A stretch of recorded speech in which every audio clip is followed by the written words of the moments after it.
Sim Notícias. Oferecimento Hotel Ibis Style São Mateus. Parada obrigatória na sua rota. Linhares Online. Há 15 anos conectando você e sua empresa ao mundo.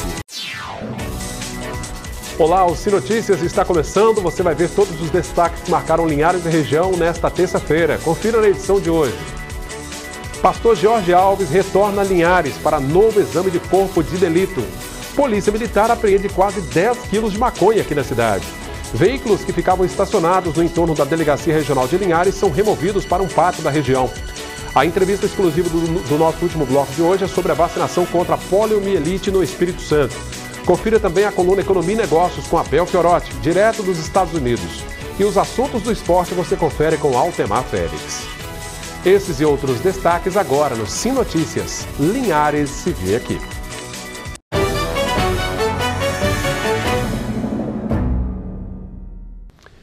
Bom, para quem está na Grande Vitória, nos acompanha sempre pelo canal 20 via RCA, eu agradeço a companhia. O pastor Jorge Alves, acusado de matar os pequenos Cauã e Joaquim, esteve de volta a Linhares na tarde de segunda-feira. Ele passou por novo exame de corpo de delito no Serviço Médico Legal da cidade. O pastor Jorge Alves, preso há quase 2 meses no Centro de Detenção Provisória de Viana, esteve em Linhares na tarde desta segunda-feira. Sob forte esquema de segurança, o suspeito de matar, abusar sexualmente e até a fogo ao próprio filho e enteado veio à cidade para um exame complementar de corpo de delito. A imprensa não conseguiu registrar a chegada dele à cidade. O pastor permaneceu por cerca de meia hora no Serviço Médico Legal de Linhares. Ele foi reexaminado pelo médico que o atendeu nos primeiros dias após a morte de Cauã e Joaquim. A Justiça pediu novos exames porque, à época, o médico disse que haveria necessidade de reavaliação das feridas que o pastor alegava ter sofrido em função do incêndio. Na ocasião, Jorge Alves alegou ter ouvido os gritos das crianças e, ao tentar salvá-las no incêndio, sofreu queimaduras nos pés e nas mãos. O resultado desse novo exame não foi divulgado pela polícia. A pastora Juliana Salles, acusada de omissão na morte das 2 crianças, permanece presa em Teófilo Otoni, Minas Gerais, onde foi encontrada na última terça-feira. Contra ela, havia um mandado de prisão expedido pela Justiça de Linhares. Bom, assim que o pastor terminou o exame no Serviço Médico Legal, ele foi encaminhado de volta para o presídio em Viana. Depois da apreensão de quase 40 quilos de maconha por parte da Polícia Rodoviária Federal, você viu aqui no Sim Notícias, mais uma vez houve uma apreensão de drogas na cidade. Desta vez foi a Polícia Militar que apreendeu na madrugada desta terça-feira quase 10 quilos de maconha. A equipe da Força Tática da Polícia Militar montou campana nas proximidades da Estação Rodoviária de Linhares por volta das 3h30 da madrugada desta terça-feira, após receber uma denúncia anônima de que o suspeito chegaria de viagem com a droga. Assim que desceu do ônibus que vinha de Vitória da Conquista, na Bahia, o rapaz recebeu voz de prisão dos policiais. Dentro desta mala transportada por ele, a PM encontrou quase 10 quilos de maconha embalada. O jovem confirmou que trazia o entorpecente a pedido de uma pessoa da qual ele não revelou o nome e que receberia R$ 800 pelo serviço. O rapaz foi encaminhado para a Delegacia Regional de Linhares e autuado por tráfico de drogas. As obras do Centro de Tratamento de Toxicômanos, no bairro Planalto, em Linhares, foram paralisadas mais uma vez. Segundo a Prefeitura, as ações de vandalismo e depredação do local obrigaram a suspensão da obra. A construção do CTT, como é chamado, foi iniciada em 2011, mas ficou paralisada por 4 anos até ser retomada no início deste ano de 2018. O valor para a conclusão das obras está orçado em R$ 667 mil, numa parceria entre a Prefeitura e o Estado. Terça-feira a gente segue para os Estados Unidos, para a coluna Economia e Negócios com Abel Fiorotti.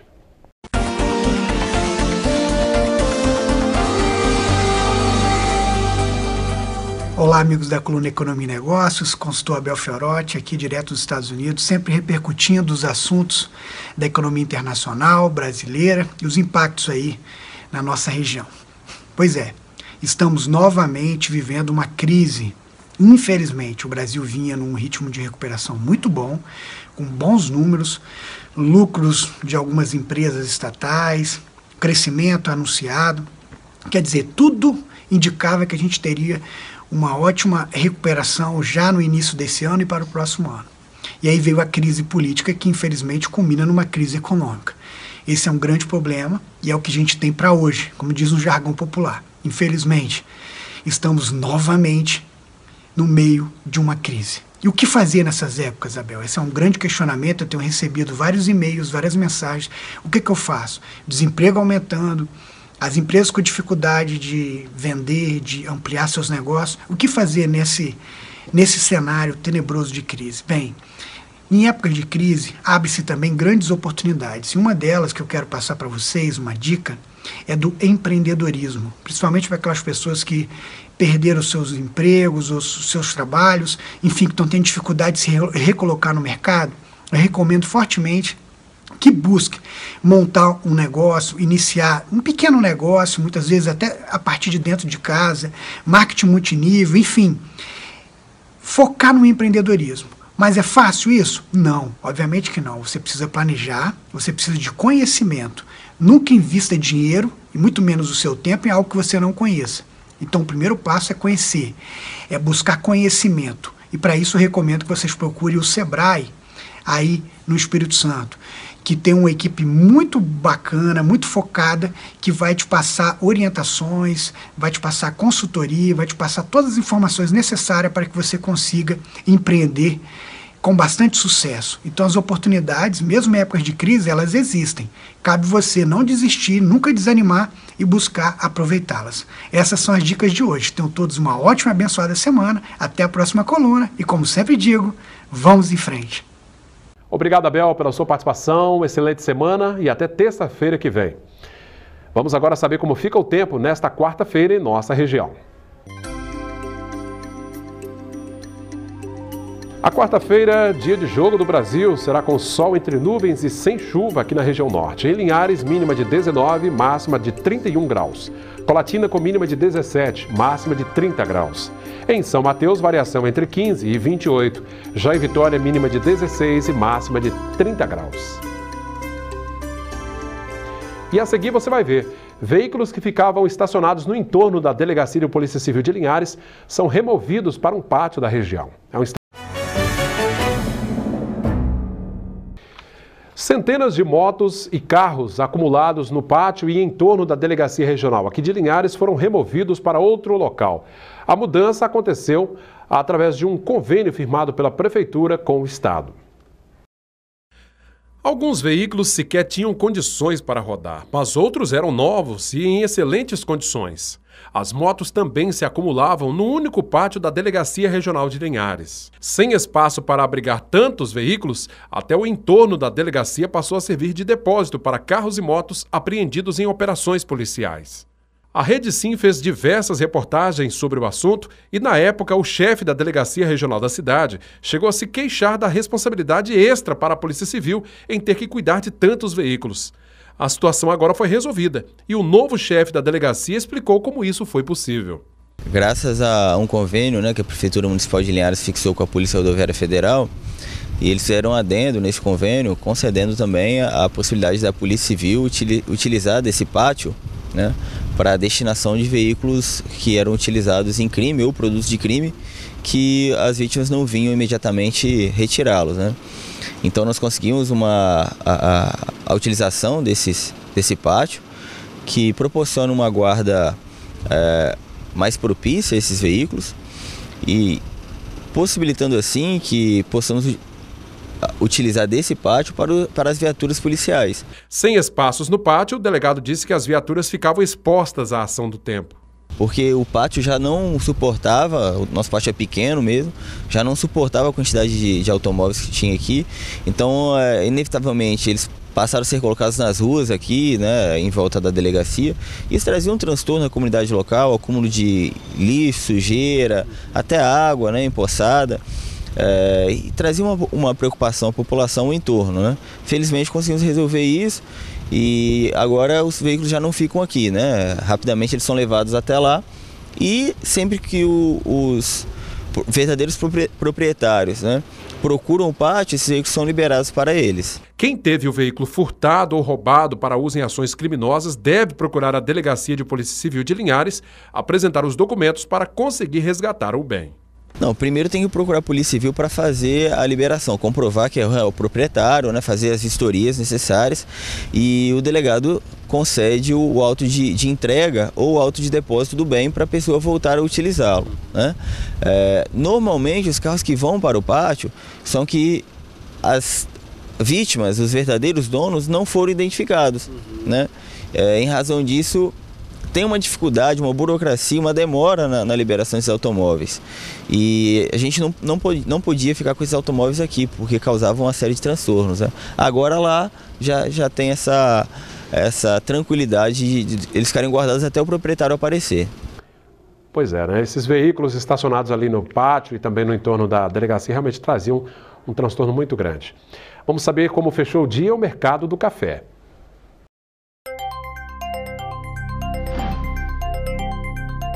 Arábica tipo 6, R$ 419 a saca. Arábica 7, R$ 397. Conilon tipo 7 está valendo R$ 324 a saca. A temporada das baleias jubarte no litoral capixaba. A passagem desses animais pela costa do Espírito Santo movimenta o turismo, além de estudiosos.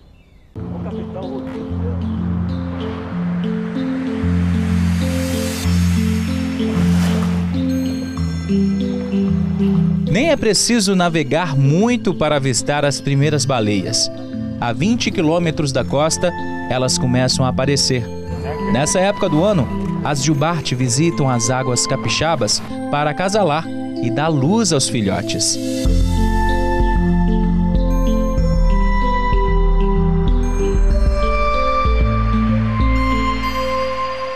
Elas estão passando aqui pela costa do Espírito Santo e indo para a Bahia, e muitas ficando aqui no Espírito Santo também, nessa região do Banco dos Abrolhos, né, que são águas mais rasas, mais calmas, e elas podem ter os seus filhotes com mais segurança, com uma temperatura mais amena. Os pesquisadores aproveitam para estudar saltos e as batidas das nadadeiras, enquanto turistas apreciam um verdadeiro balé das jubarte.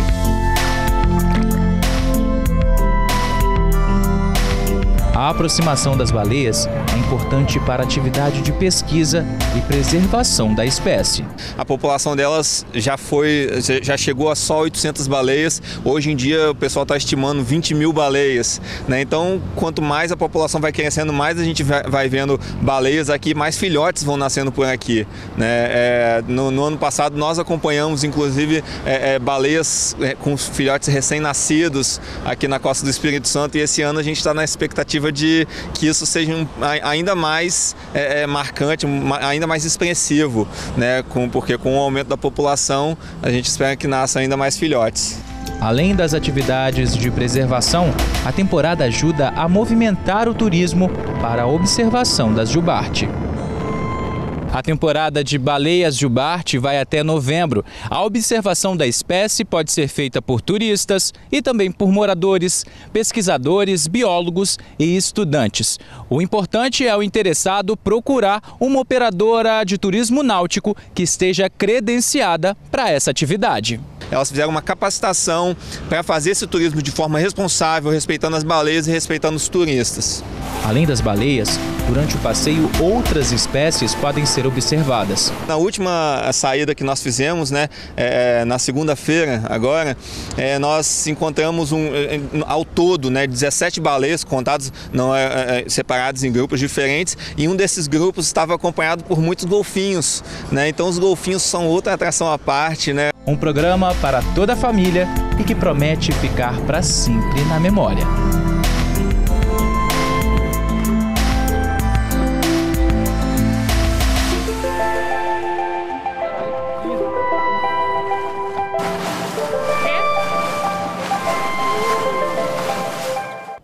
Muito bacana, né? Um verdadeiro espetáculo da natureza.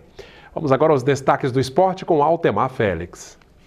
Sim Esportes, oferecimento HE Esportes e Central Bikes e Motos. Linhares nos campeonatos estaduais, categorias de base. Além do time de juniores, que vem de vitória por 2-0 sobre o Espírito Santo e classificado para a segunda fase, que já começa sábado aqui no Campo do São José, contra o Vitória, inclusive. O time infantil também venceu por 2-0 o Real Noroeste e o juvenil empatou em 0-0. Tudo isso no último final de semana. E amanhã é o último dia da votação no bolão do programa Cultura nos Esportes da Rádio Cultura AM920 aqui da Rede Sim. É de 11 ao meio-dia. Você pode votar por telefone convencional ou WhatsApp e mensagem de texto. Quem votar em qual vai ser a seleção campeã do mundo de 2018 no futebol, concorre a uma lindíssima bicicleta personalizada da Central Bikes e Motos, que fica em frente à Escola Polivalente 2 no bairro Araçá. Confira aí como votar. Bolão Seleção Campeã da Copa 2018. Votação Cultura nos Esportes, Rádio Cultura AM920, telefone DDD 27 3373 1717. E o celular DDD 27 998267073 para mensagem de texto ou WhatsApp. Então, amanhã, último dia, vamos votar. Todo mundo precisa de uma bicicleta hoje, hein? Ainda mais essa. O contato com este número de celular para o WhatsApp e mensagem de texto pode ser feito também no horário do Ronda da Cidade, de meio-dia às 13, na cadeia Cultura M Sim FM, né? Tanto na AM quanto na Sim FM. Você liga para esse celular aí. Lembre-se, só até esta quarta-feira, quando termina a primeira fase da Copa do Mundo de Futebol da Rússia. Depois volta o bolão de placares dos jogos, com sorteios de camisas da Seleção Brasileira ou outros brindes, no caso, Jogos do Brasil. Vamos participar. Mais uma vez, obrigado, Altemar, pela sua participação. Depois do intervalo, você confere uma entrevista exclusiva sobre a vacinação contra a poliomielite. A situação é preocupante aqui no estado, né? Baixa adesão à vacinação contra a polio. É um instante só. A poliomielite voltou a causar preocupação. Aqui no Espírito Santo é baixo o índice de vacinação e a Secretaria de Estado de Saúde já se mobiliza.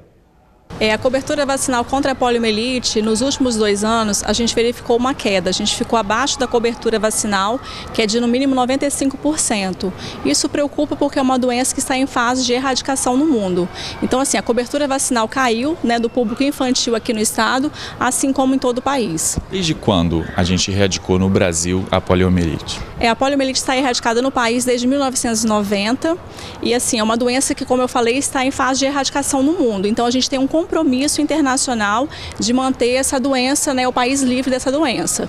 Recentemente tivemos um caso suspeito na Venezuela, que já foi descartado pela Organização Mundial de Saúde, mas isso acende o alerta para a gente manter uma vigilância ativa e também altas e homogêneas coberturas vacinais. Quais são as consequências? A gente tem aí a doença, né, erradicada, mas quais são as consequências caso ela volte? Que prejuízos para a criança ela traz?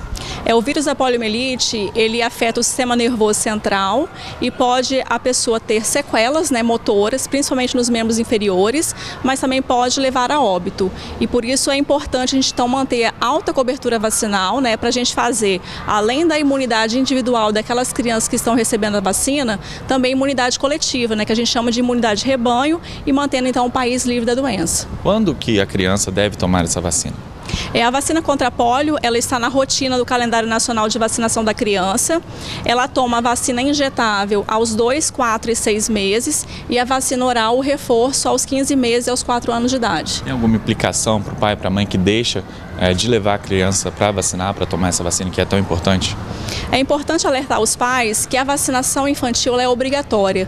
Existe o Estatuto da Criança e Adolescente que prevê isso e quando um pai ou uma mãe deixa de vacinar o seu filho, isso é uma negligência com a saúde da criança, que é uma pessoa que não tem ainda a possibilidade de buscar o serviço de saúde. Então o pai e a mãe, ele é responsável por essa criança. A gente tem aí dados do Ministério da Saúde que a cobertura vacinal é a menor em 16 anos. O que justifica, né, essa queda de um modo geral em outras vacinas também? Os pais estão deixando de levar os filhos, o que você considera por qual motivo? Existem alguns fatores que podem estar contribuindo com essa queda da cobertura vacinal. Uma delas é o próprio sucesso do programa de imunizações. A gente, ao longo dos anos, tem vacinado, tem erradicado, eliminado e controlado doenças. Então, isso gera uma falsa sensação de segurança à população. As pessoas estão protegidas porque a geração, né, passada tomava vacina. E aí a gente teve, então, essas doenças, né, desapareceram do nosso convívio. Então, é importante alertar que, se as pessoas não continuarem vacinando seus filhos, a gente pode ter, num futuro próximo, a volta dessas doenças. Tem alguma outra doença que também preocupa? Neste momento, estamos bastante preocupados com o sarampo, né? Tivemos surto na Europa ano passado e na Venezuela também. Nesse surto na Venezuela, a gente já teve, então, importação de casos para o Brasil. Então, o estado de Roraima, Amazonas, Rio Grande do Sul e Rondônia estão com casos de sarampo. E a gente está bastante preocupado dessa reintrodução do vírus, né, vir para outros estados também, inclusive o Espírito Santo. Essa vacina é de fácil acesso, as vacinas do modo geral, como é que o pai e a mãe, aí preocupados com a saúde dos filhos, ou mesmo outras vacinas que se tomam em outras épocas da vida, né? Onde que se encontra? É de fácil acesso? Com relação à vacina contra o sarampo, é a tríplice viral e também a tetraviral. Essa vacina está disponível gratuitamente nas unidades de saúde do SUS. E lembrando que a vacina tríplice viral não é somente para criança. Pessoas até 49 anos também podem tomar essa vacina, é só buscar uma unidade de saúde e atualizar o seu cartão. Não tem motivo aí para ficar sem a vacina, né? Não tem motivo. As vacinas estão na unidade de saúde à disposição das pessoas, né, para elas atualizarem o seu cartão de vacina. Pois é, tem que tomar todo o cuidado, né? Os pais e mães devem levar seus filhos aí com a caderneta de vacinação, as crianças abaixo de 5 anos, para regularizar, né, para tomar a dose da vacina. Bom, por hoje é só. Eu agradeço a você da Grande Vitória que nos acompanha sempre pelo canal 20 via RCA. Você de Linhares e região, continue interagindo conosco através dos nossos canais na internet, facebook.com/tvcimlinhares. Reveja também os nossos vídeos e reportagens no nosso canal direto no YouTube. E o telefone da redação que aparece aí para você, 3373-2000. Eu agradeço a sua audiência. Até o próximo encontro. Sim Notícias. Linhares se vê aqui.